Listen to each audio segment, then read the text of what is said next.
Hello! So, today we're going to be talking about the lovely country of Spain and everything that I have witnessed and experienced while I was in Barcelona. So, when I got there, it was very nice. It was pretty well kept and clean, general stuff. And it was the most laid back of all of the places I have been to. It was the kind of thing where people were just like, they weren't in a rush to get wherever they were going. They were willing to stop and talk to people and were so nice and friendly, and that was pretty much everyone. Of course, you're gonna run across some cranky people like anywhere you go, but as a whole, everyone was there was really nice and friendly and was willing to take, 5, 10, 15 minutes to help you out if you needed the help. So that was really nice and appreciated. And because there didn't seem to be a rush to go anywhere, there was a lot less stress on your mind of, oh my gosh, what if we miss this train? What if we do this? What if this happens? It just all kind of went away, and it was just sort of like a nice day out with your friends and family. And I really enjoyed that, especially. It just made the whole entire trip seem less like hardcore, like seeing every tourist spot and destination. Your body literally felt like it had done less work than it actually was doing. So that was all nice and dandy. So, since we didn't feel rushed to go to tourist spots, we took our time and really appreciated everything. We appreciated everything in every other country we visited, but especially in Barcelona. So, one of the more famous places to go see is the La Sagrada Familia. And that is a giant church, Catholic, I believe, and it is the most breathtaking thing I have ever seen. I personally am not Catholic, but I would attend Mass there like every day because it was so beautiful in there. It looked like they had giant pillars, and it looked like sort of like trees and, naturey, and the stained glass windows, the colors in them were very, very pure, and it looked like the sun was coming in on all four sides, and the sun was only on one side. So it was very, very beautiful inside. It almost reminded me of like this fantasy, like fairy sanctuary almost. And it was beautiful.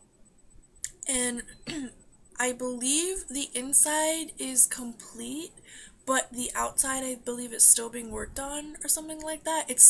The building process is still happening. And it's been going on for a very, very long time. It's like over 100 years or something like that. And it's gonna be a while until it's completely finished. And why it's still being built, you might ask? Because it's by donation only. No corporation is funding, the whole thing. It's completely by donation. So that's why it's taking so long. And the architect that designed and started to build this is very famous, especially in Barcelona. It's Antoni Gaudi. Hopefully I pronounced his name correctly. If you go to Barcelona, every building is like Gaudi, Gaudi, Gaudi, Gaudi, and everybody knows who this guy is.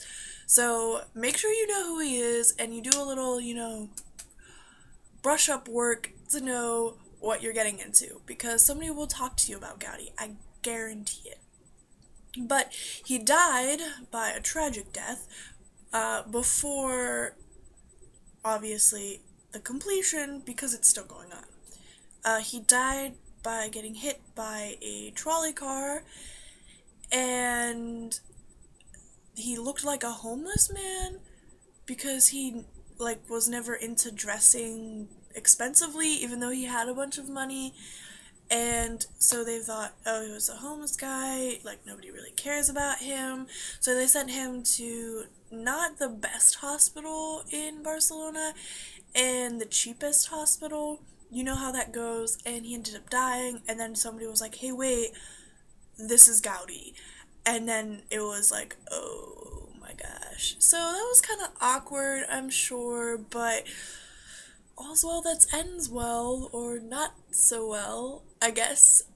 Um, but the La Sagrada Familia is something to definitely see. Don't just look at the outside, because I know, like, if and a lot of people just go and look at the outside. You have to go inside. Inside is way more beautiful than the outside. I guarantee it. I'm willing to bet my life on it. It's worth the trip to go. Another thing that Barcelona is, how do I want to word this? Another thing that, like, Barcelona is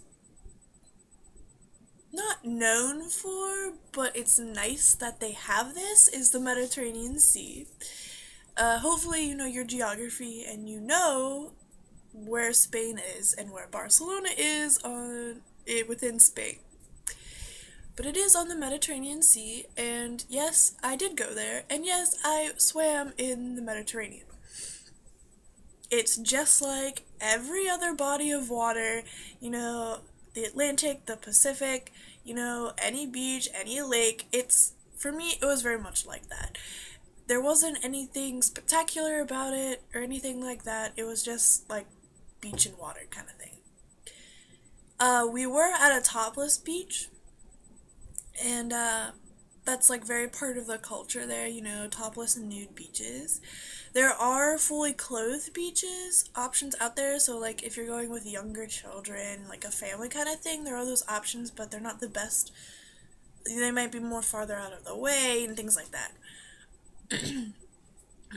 But this topless beach, like, it wasn't like a bunch of boobs in your face kind of thing, which I think a lot of people who aren't, you know, just used to that sort of assume that's what it's gonna be, like, naked women. No, it's more like, you know, those who want to cover up can cover up, and those who don't want to cover up their breasts don't. And it's the kind of thing where, you know, usually you just see some old grandma without the top part of a bathing suit, and that's about it. You know, it's not really like a place where perverted guys go. It's actually a very nice place to go.